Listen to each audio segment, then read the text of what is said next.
Boa noite a todos, sejam muito bem-vindos. Primeiramente, então, eu queria agradecer de novo a presença de vocês aqui conosco nessa noite, participando do evento que a gente está organizando. Eu me chamo Diego Sanches e eu sou da Conepem Conhecer e Pensar. Como já é do conhecimento de alguns de vocês, porque a gente vem num período muito curto aí, desde que começamos as nossas atividades, a Conepem ela é uma empresa voltada para a educação, dando ênfase no conhecer e no pensar, né? Que é o nome. O conhecer é para que a gente enxergue o mundo em que a gente vive, e o pensar é para que a gente possa desenvolver um pensamento crítico acerca de tudo, todas as informações que nos são passadas. Com isso, o nosso objetivo aqui é disseminar o conhecimento de profissionais capacitados para que o conhecimento e o pensamento crítico possam unir as pessoas para um mundo mais, para a construção, né, de um mundo mais belo, justo e igualitário. Esse é o nosso objetivo. Então, para essa noite, a gente está aqui com a professora doutora Olgária Matos. Ela é professora titular do Departamento de Filosofia da USP e da Unifesp e coordenadora da Cátedra Edward Said de Estudos de Contemporaneidade. Além disso, ela também é autora de alguns livros bem conhecidos, como O Iluminismo Visionário, Benjaminianas, Palíndromos Filosóficos e Adivinhas do Tempo. E não dá para deixar de mencionar o livro pelo qual ela ganhou o prêmio Jabuti, né? Os Arcanos do Inteiramente Outro. Então, hoje, a professora vai nos ensinar sobre modernidade, tempo e angústia. E aí, eu vou falar para vocês ficarem ligados nas nossas redes sociais, ativa o sininho do YouTube e se inscreve, isso ajuda a gente demais a trazer conteúdo gratuito aqui. Segue a gente no Instagram e no Facebook, tá bom? Porque a gente vai lançar uma aula dela mês que vem. A gente vai lançar uma aula dela, tá? E a gente vai postar nas nossas redes. Então é essencial para que vocês possam ver que vocês estejam ligados nelas, tá bom? Então agora, só um disclaimerzinho antes de chamar a professora, tá? Eu pedi uma recomendação de leitura complementar, né? Eu acho que é sempre interessante a gente também ler um pouquinho e desenvolver isso. Então, a leitura, como ela é muito importante, eu trouxe um texto curtíssimo com o link aí na descrição para vocês, tá bom? O nome do texto, ele é O Mal-Estar na Contemporaneidade, Performance e Tempo, e ele é um tema correlacionado com o tema dessa palestra. E aí vocês podem ler eles, de preferência, depois que essa palestra terminar, tá bom? Então agora, professora, por favor, estamos todos ansiosíssimos para te ouvir. Eu vou fechar o meu microfone e a minha câmera, tá bom? Para que todo mundo possa te ver, e a palavra é toda sua. Então agora é com você, tá bom? Obrigado. Boa noite a todos, a todas. Eu gostaria de iniciar agradecendo o convite do Conepem, Conhecer e Pensar, e em particular, o Diego e o Clóvis, que está hoje com vocês aqui para conversarmos sobre a questão da modernidade, tempo e angústia. E para a abertura, então, da questão, eu lembro a vocês que a palavra modernidade, ela deriva de moderno, né? E modernidade tem uma significação ampla, de algo que significa recentemente, bem agora, exatamente. E a modernidade, ela é formada da palavra latina, modernos, que foi utilizada pela primeira vez no século IV, depois de Cristo, e significava a distinção, a diferenciação entre a atualidade da época, que não era mais pagã, e passou a ser cristã. Portanto, há uma comparação, o moderno significa uma época nova em comparação com aquela que a precedeu. Então, a que a precedeu era pagã e a modernidade agora é cristã. Isso dito, cada época se autoconcebe como moderna, não é?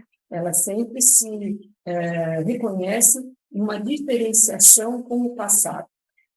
Eu lembro a vocês que a antiguidade, se nós pensarmos na antiguidade clássica, na Grécia, não conheceu a ideia do tempo sucessivo, não é? De um devido abstrato do tempo, de uma continuidade temporal. Porque existia a ideia do tempo cíclico.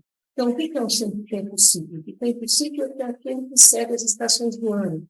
Portanto, é o renascimento e a morte, é o desaparecimento e o ressurgimento. Então, está ligada à ideia da natureza. Tanto que o verbo sábio é aquele que viu muitos ciclos. Não é? Tendo assistido muitos ciclos, ele sabe transmitir às gerações futuras a experiência que ele fez com relação ao plantio e à sobrevivência, para que cada geração não devesse começar do zero a conhecer as estações do ano, quando a colheita será boa, quando ela será estéril e assim por diante. E o sábio, então, era aquele que tinha esse conhecimento, essa experiência, e havia, então, a ideia sempre de uma morte e de um renascimento como na natureza. Ao inverno, é o desfolhamento das árvores, segue-se a primavera e o ressurgimento das suas folhas. Por isso, e aí, quanto à concepção do tempo cristã, não é, da Idade Média, não havia propriamente uma ruptura com a antiguidade grega. Por quê? Porque ambas as culturas eram culturas que valorizavam o tempo livre. Portanto, valorizavam, no caso do mundo grego, a contemplação, a teoria, que era uma visão mais teórica do mundo, enquanto que, e portanto, um elogio do pensamento, como algo definidor do humano, enquanto que a Idade Média valorizava a meditação, ou seja, a ideia da elevação do espírito deste mundo em relação ao outro mundo. Portanto, na Idade Média, havia essa oposição entre a mundanidade, o tempo secular, esse tempo onde tudo está sujeito ao surgimento e ao desaparecimento, e o tempo da eternidade. Portanto, há quase que uma relação entre essa antiguidade grega e essa Idade Média nesse sentido da contemplação e da meditação. Se o mundo grego preparava o indivíduo para a cidade, a antiguidade cristã preparava os indivíduos para a santidade. Portanto, era a ideia da transcendência, algo que organizava a vida coletiva. Ora, então, a verdadeira ruptura vai consistir no renascimento entre os séculos XVI e XVII. Por quê? Porque a ideia de a grande noite dos 1000 anos, não é para falar da Idade Média, como se fosse um período de obscurantismo, foi inventado pelo Renascimento. Porque a Idade Média preparou o Renascimento, depois foi recusado pelo Renascimento, mas a Idade Média produziu os clássicos, produziu os filósofos gregos, produziu a literatura grega, então tudo aquilo que constituiu o ideário medieval ocidental, as catedrais góticas, toda a ideia de um fervor religioso ligado ao conhecimento da filosofia dos textos clássicos. Né? Tudo isso prepara o Renascimento, e não obstante o Renascimento se vê numa ideia de ruptura com o passado recente, medieval, e vai estabelecer como que uma relação direta com a Grécia clássica, ou seja, a Grécia da ética e da política. Mas não foi propriamente isso que vai significar essa modernidade a partir do Renascimento, mas antes as grandes revoluções científicas e culturais que ocorreram. Quer dizer, a substituição do geocentrismo pelo heliocentrismo. Então, essa substituição da perda da centralidade da Terra, não é? E, de repente, esse descentramento, quer dizer, a Terra não passa de um planeta errante, um universo em expansão infinita, perdendo toda a sua dignidade bíblica, não é? Isso cria um grande conflito, uma grande crise cultural. Além disso, também a reforma protestante, porque a reforma protestante também tem um marco divisor. Porque aquilo que o cristianismo da Idade Média tinha realizado, que foi a aproximação do humano com o divino, na ideia da encarnação, de um Deus que se faz homem, então o Cristo é filho de Deus, então aproximou aquele Deus distante, aquele Deus bíblico, não é inacessível. Isso se perde com a reforma protestante, porque o Deus agora vai ser distante novamente, vai ser um Deus escondido, um Deus absconso, um Deus que a alguns salvará e a outros condenará. E nós não podemos conhecer as intenções de Deus, porque alguns serão referidos à graça e salvos e outros não.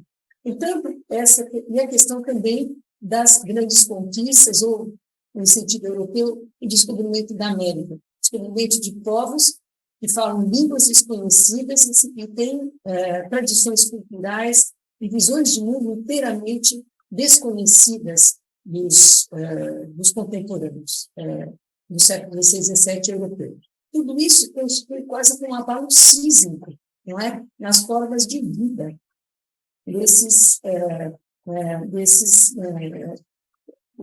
dessas pessoas nos séculos, entre o século XVI e o século XVII. Eu gostaria de ler, então, um texto para vocês, de Alexandre Poiré, que se denomina De um mundo fechado ao universo infinito, onde ele sumariza essas questões às quais eu acabo de me referir, a vocês. Faço, então, a leitura de Alexandre Poiré, onde ele escreve o seguinte: durante esse período, século XVI e XVII, o espírito europeu sofreu ou realizou uma revolução espiritual muito profunda, revolução que modificou os fundamentos e os próprios quadros do nosso pensamento, e cuja raiz é a ciência moderna. Essa revolução, que também se denominou crise da consciência europeia, mostra que o desenvolvimento da nova cosmologia substituiu o mundo geocêntrico dos gregos e o mundo antropocêntrico da Idade Média pelo mundo descentrado da astronomia moderna. E certos historiadores, interessados principalmente nas implicações sociais dos processos espirituais, insistiram sobre a conversão do espírito humano da teoria para a praxis, da ciência contemplativa para a ciência ativa, que transformou o homem de espectador da natureza em seu possuidor e senhor. Outros ainda viram seu traço mais característico na secularização da consciência, isto é, na substituição da preocupação com o outro mundo pelo interesse por este mundo. As mudanças estruturais produzidas pela Revolução do século XVI e XVII podem ser reduzidas a dois elementos principais e estreitamente ligados entre si: a destruição do cosmos e a geometrização do espaço. O que significa isso? Significa que até o Renascimento, o mundo era um cosmos finito, era um cosmos fechado, limitado. A ideia de ilimitação é a ideia da imperfeição. A ideia do perfeito é ligada à ideia do finito, inteiramente realizado, inteiramente concluído. Enquanto que a ideia de infinito era um não finito, era um inacabado, era um imperfeito.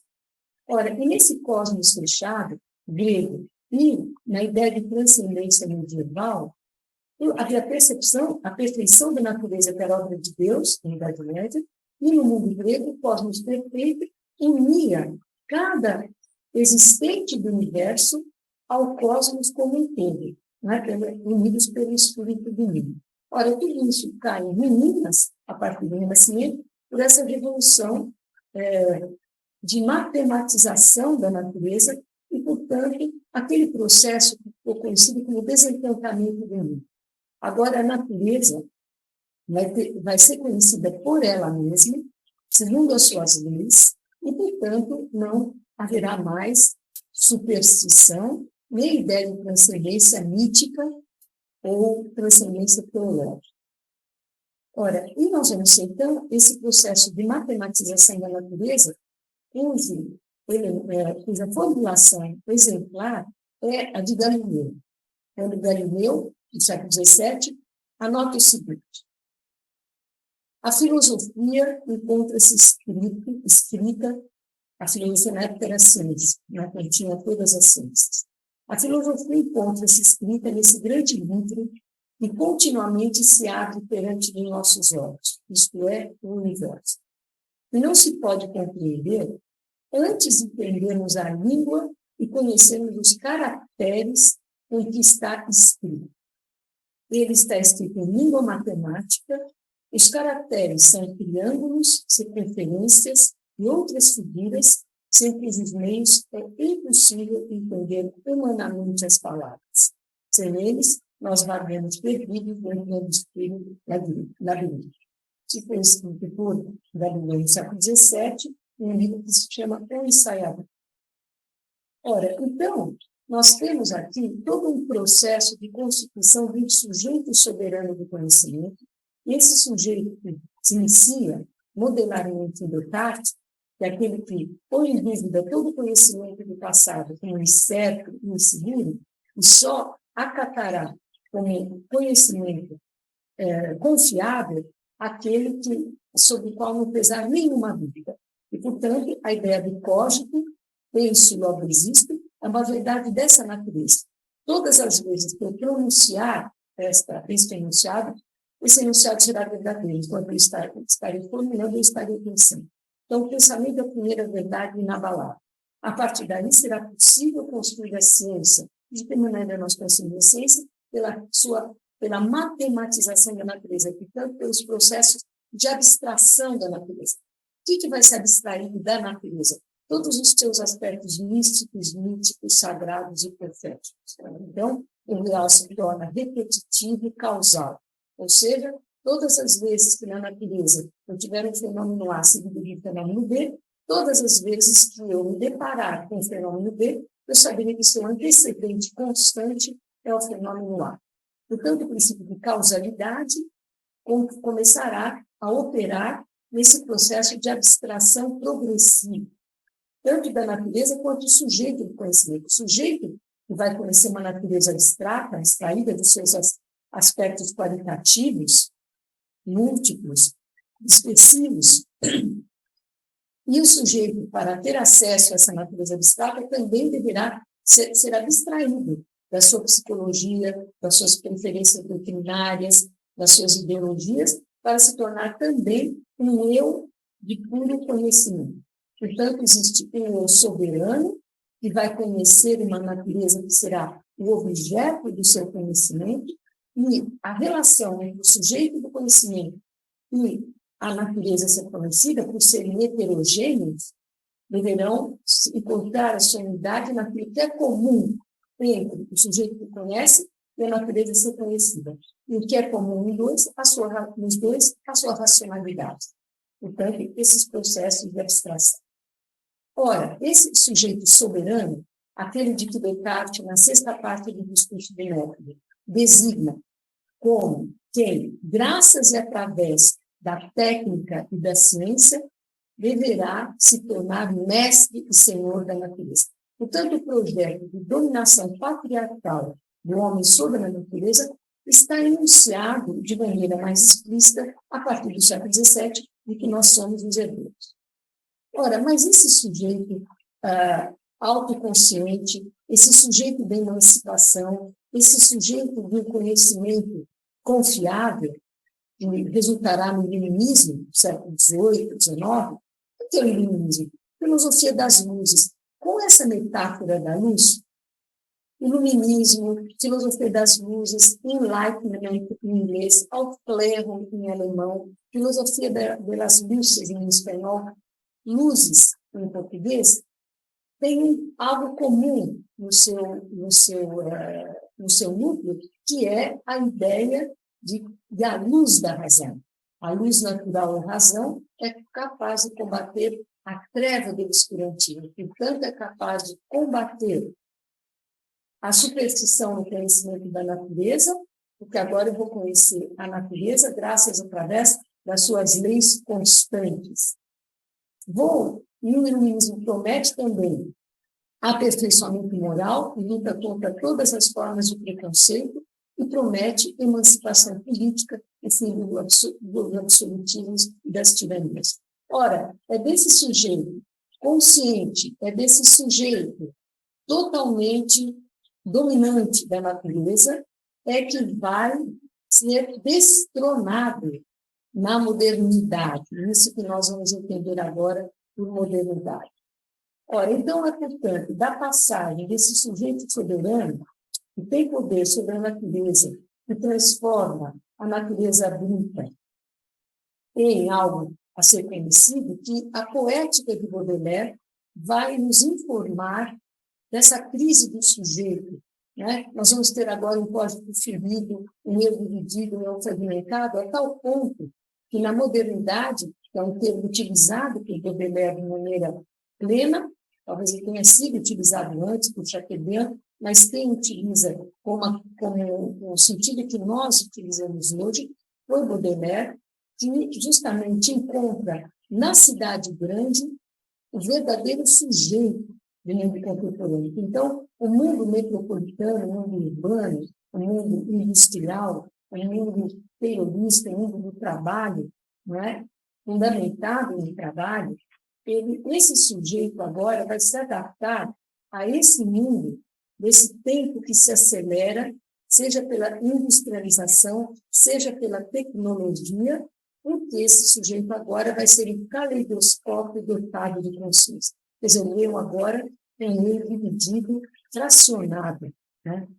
Ora, é desse eu fraturado que Baudelaire, justamente, vai tratar na sua poética, e ele vai nos dar a ideia da cidade grande como reveladora, como um verdadeiro breviário do universo contemporâneo, onde mostra as possibilidades e os limites dos tempos modernos.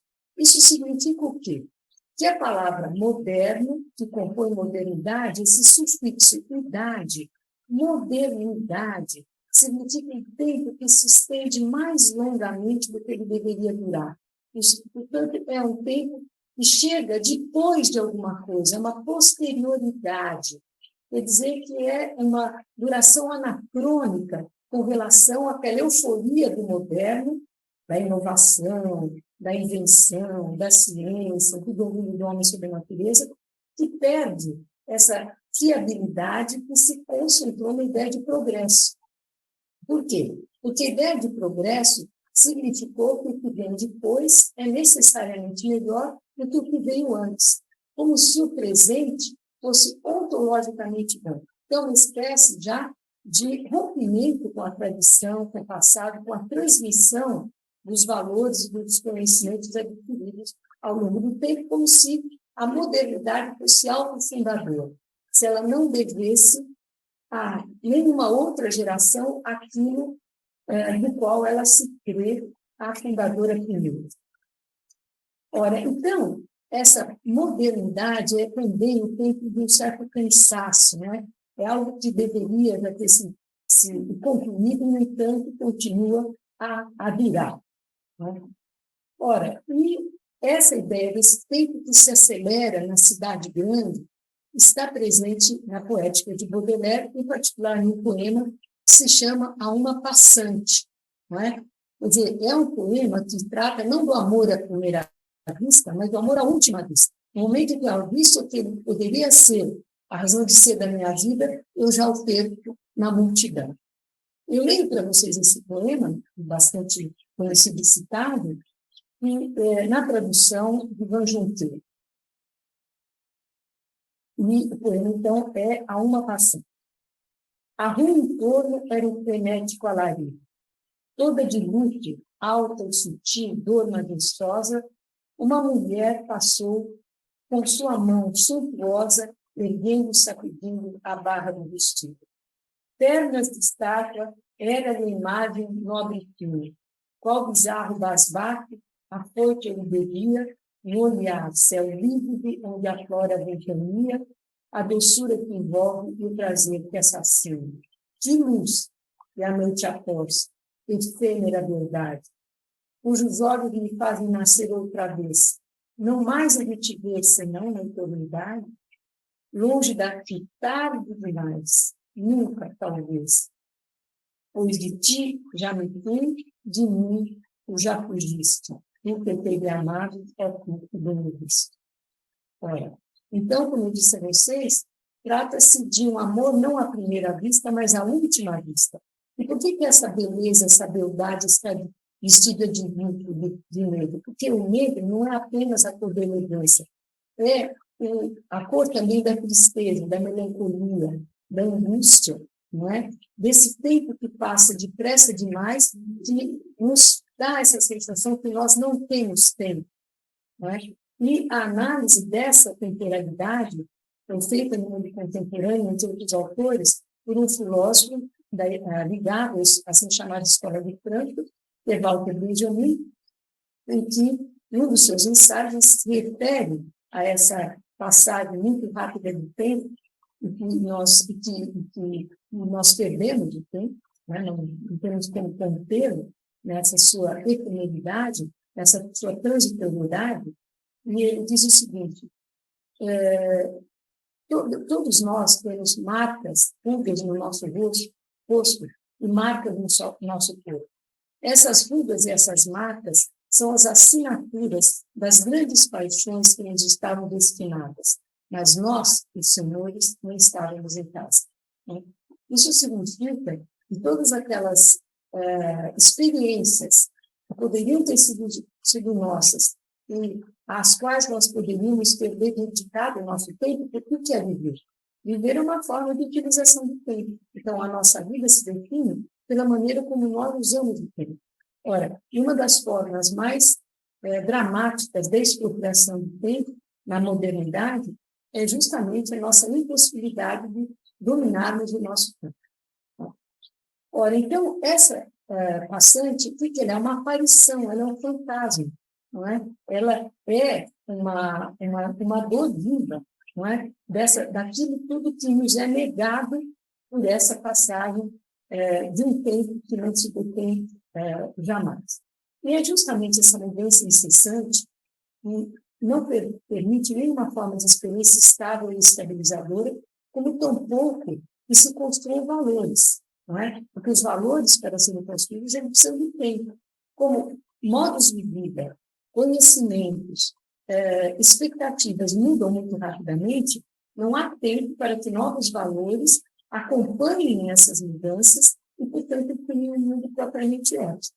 Então, o nosso mundo é, por natureza, avesso a qualquer experiência ética.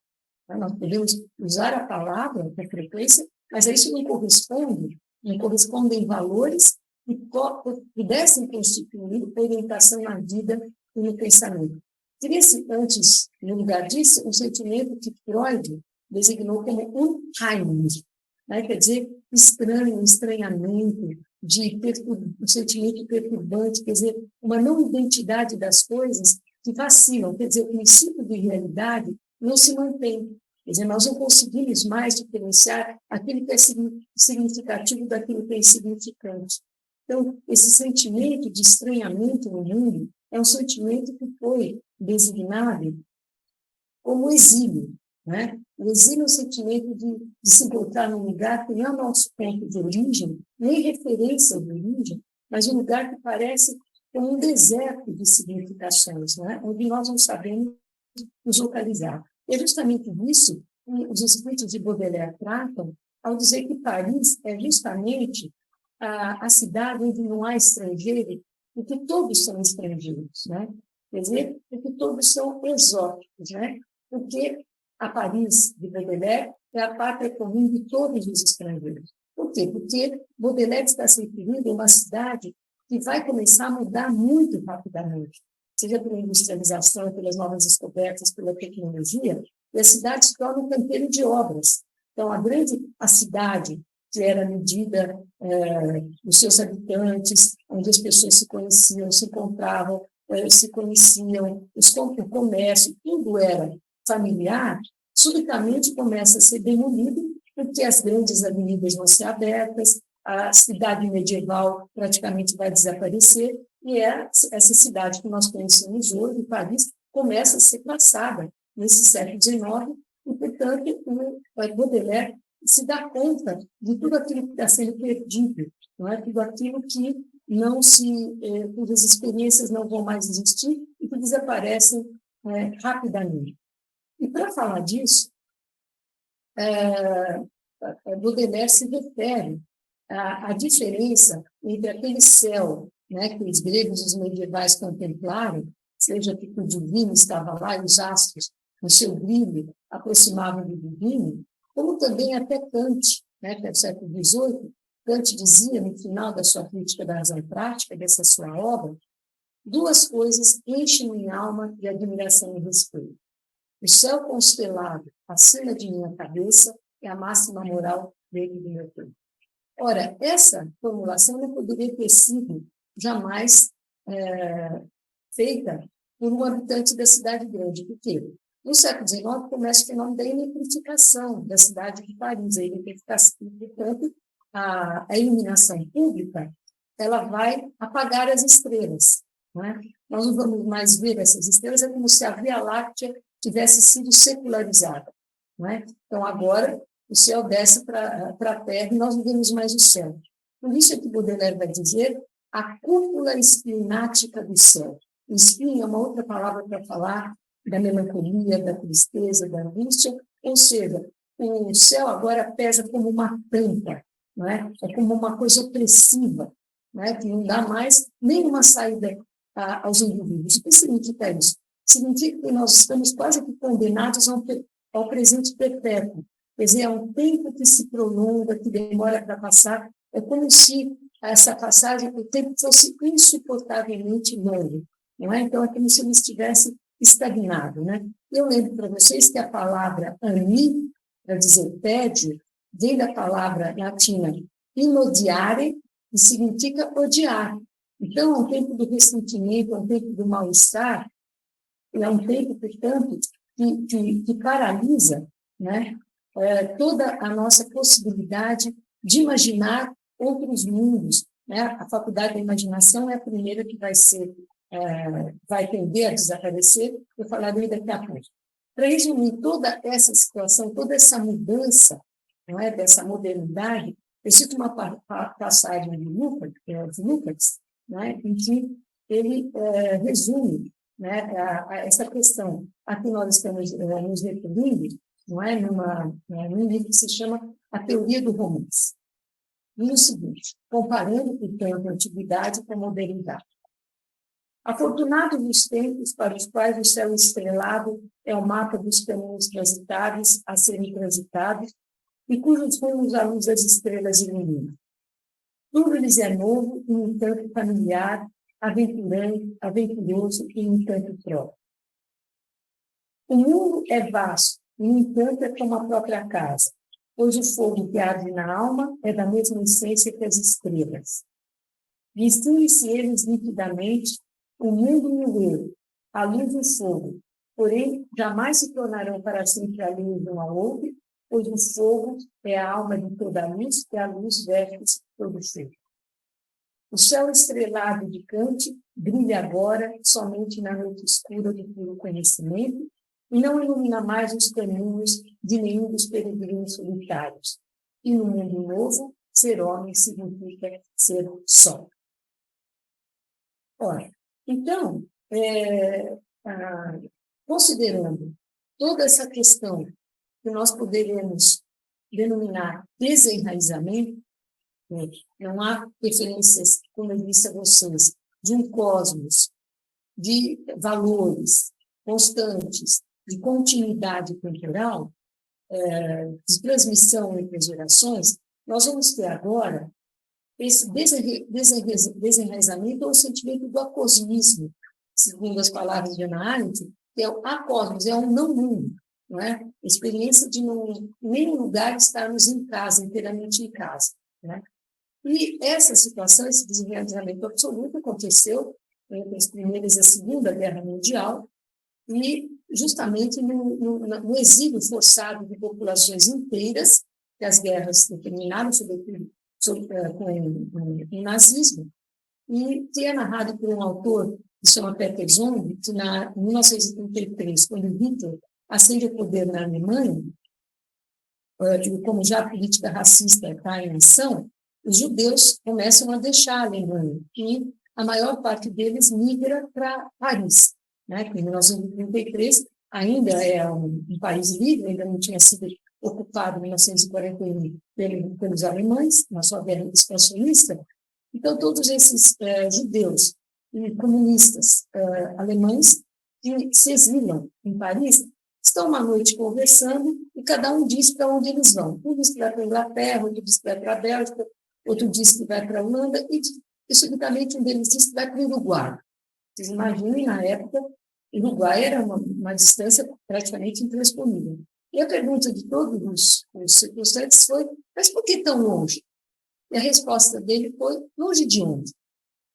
Quer dizer, quando não existe mais um ponto de referência não é? O próximo distante também desaparece. Portanto, todo esse sentimento, não é, de honrar-nos, como eu disse a vocês, de estranhamento, de não sabermos mais de onde viemos e para onde vamos, né?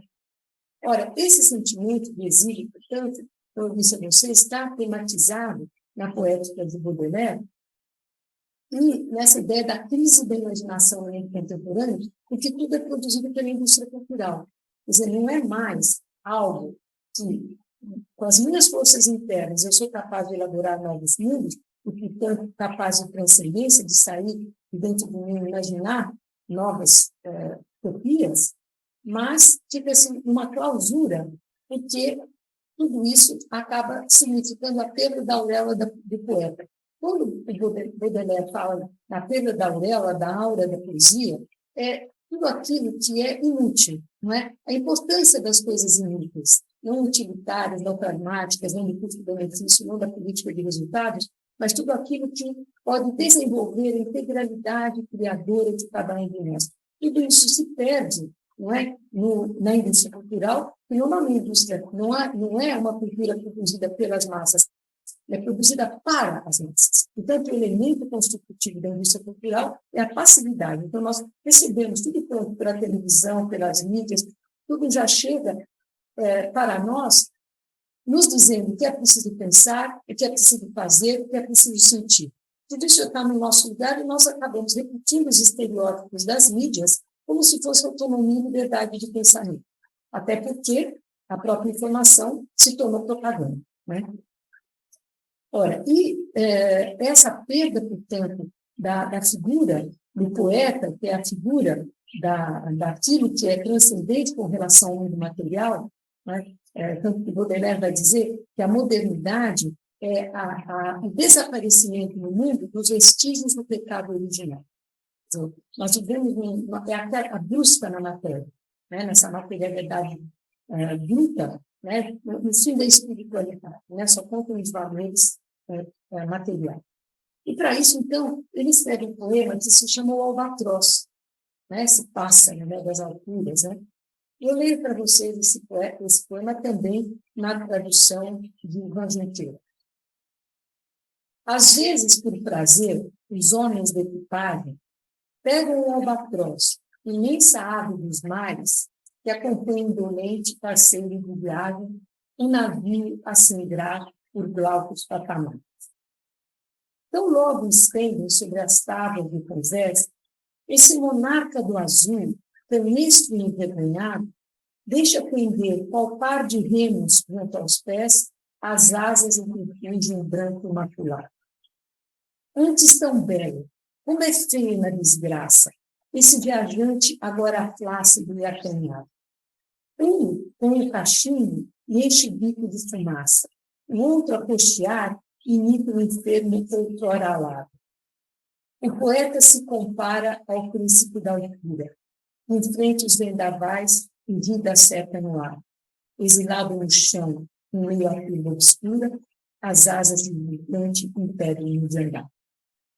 Então, o albatroz é o poeta, não é que está acostumado a esse movimento ascensional platônico, né? Que sai da materialidade bruta do mundo e vai para o mundo das ideias, das essências permanentes, eternas, perfeitas, não é? Então, esse albatroz é o poeta que está, é o comedor de ambrosias, é aquele que se alimenta da vida do espírito, sobretudo, e, de repente, quando ele cai na materialidade, ele cai no navio, ele é simplesmente desqualificado pelos marinheiros, né, que são os habitantes desse mundo da matéria, né, que o ridicularizam.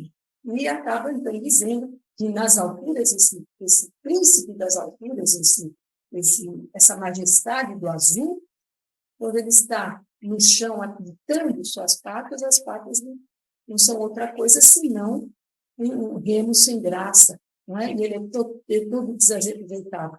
Ele não consegue sequer andar porque as asas são asas de gigante. Então, é a perda do lugar no mundo do papel da cultura, né? É o desaparecimento do papel filosófico e existencial da cultura que está nomeado aqui nesse poema, o Albatroz. Ora, e justamente essa ideia de perda do rumo, perda do caminho, perda de valores, perda de orientação, é algo muito da contemporaneidade, está, sobretudo na poética, e um grande poeta, que é Rilke, escreveu as Elegias do Hino. E na oitava elegia em particular, ele se refere a esse sentimento de deriva, né, do indivíduo contemporâneo, né, onde nada é estável ou estabilizado. Eu cito, então, o finalzinho da oitava elegia de Rilke, dizendo: tudo aqui é distância, lá era além. Depois da primeira pátria, como parece a segunda, incerta e sem abrigo. E nós, espectadores em tudo e sempre, voltados para tudo e nunca de fora. Quem nos desviou assim, para que tivéssemos um ar descrevido em tudo que fazemos? Como aquele que, partindo, se detém na última colina para contemplar o vale da distância, e ainda uma vez se volta hesitante e aguarda, assim vivemos nós no incessante despedido. Né? É o tema, então, da oitava elegia. Como eu disse a vocês, essa mudança incessante, essa instabilidade permanente, leva a um tempo patológico. É um tempo patológico que não podemos mais nos deter nos acontecimentos e fazermos experiências, elaborarmos afetivamente, emocionalmente e racionalmente aqueles acontecimentos para que eles sejam assentados dentro de nós como experiências. Então, nós só temos vivências. Portanto, algo que não deixa memória propriamente constituir as nossas marcas, né? Por quê? Porque o que nós temos no mundo contemporâneo é uma unificação de todo mundo pela tecnologia e pela ciência. Independente se é Extremo Oriente, Extremo Ocidente, Europa, seja onde for, nós estamos unificados pela ciência e pela tecnologia. Todos usam as mesmas tecnologias. Claro que as temporalidades, as experiências culturais são diferentes, donde a ideia de um certo ressentimento, quando certas práticas e certos valores são destruídos muito rapidamente pelas transformações técnicas e científicas em culturas que tinham curado uma passagem mais lenta do tempo. É claro que todo o tempo traz transformações, mas transformações muito bruscas e quedas de valores levam, portanto, a esse sentimento de perda de todas as formas de identidade conhecidas até então.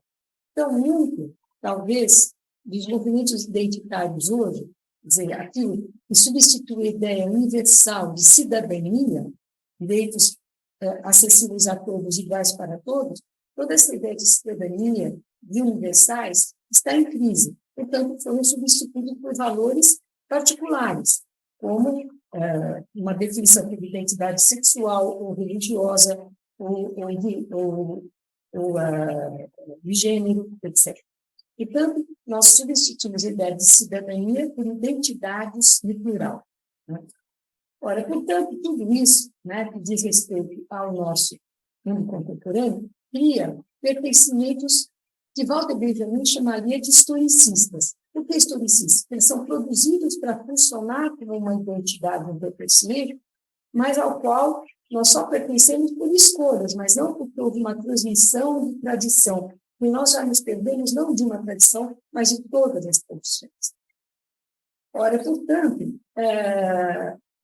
toda essa questão do mundo contemporâneo, de sofrimento identitário, talvez diga respeito a uma resposta a essa unificação homogeneizadora do mundo, né, padronizadora dos costumes, então um desejo de diferenciação. Né? E, portanto, nos resta, então, refletirmos sobre a questão da democracia no mundo contemporâneo, uma vez que a democracia ela exige tempo, não é? Tempo de discussão, tempo de debate, de mudar de ideia, de reconhecer o melhor argumento. Ora, tudo isso está desaparecendo justamente por essa forma acelerada da passagem do tempo. Portanto, a possibilidade de cada um pensar por si mesmo e, portanto, reconhecer e receber, transmitir valores sobre os quais nós precisamos pensar para decidir de maneira autônoma, estão incríveis. Esse tempo, então, é o tempo do niilismo, é o tempo da angústia, é o tempo do estreitamento, é o tempo da estagnação no presente, porque isso tudo, até um certo momento, até a minha geração, era uma abertura. Hoje, isso tudo é uma ameaça ecológica, ameaça de epidemias, ameaça de desemprego. Portanto, a única possibilidade de reabertura do tempo e, portanto, dos usos da imaginação é a possibilidade de pensarmos esse futuro não como fechamento, mas como espera e como esperança, do qual tratarei na próxima aula. Muito obrigada pela atenção. Oi, Eugária. Tudo bem? Me dá um segundinho. Muito bem, gente. Então, essa foi a nossa aula de hoje. Agradeço muitíssimo a presença de todos. A palestra da queridíssima Eugária foi incrível. Eu agradeço muito, foi muito bom. Eu quero lembrar todo mundo aqui, tá, que essa aula vai ficar gravada, ela vai ser postada aqui no nosso YouTube. Primeiro a gente vai fazer uma edição dela, então a gente vai tentar corrigir as questões de problema de som e de áudio que algumas pessoas podem ter percebido, tá bom? E ela vai ficar aqui postada, gratuita, tá bom? Para todo mundo ver, tá? Eu agradeço muito, muito a presença de todo mundo. Não esqueçam de seguir a gente, de curtir e de se inscrever no YouTube para que a gente consiga continuar trazendo esse conteúdo gratuito, tá bom? Eu agradeço muitíssimo, muitíssimo mesmo a presença de todo mundo e para ouvir, óbvio, a Algar é uma professora, doutora excelente, uma aula de um nível assim inimaginável, né? Então eu agradeço muito mesmo a presença de todo mundo. Eu desejo uma boa noite, uma boa semana a todos. Tá bom? Tchau, tchau. Até a próxima, gente.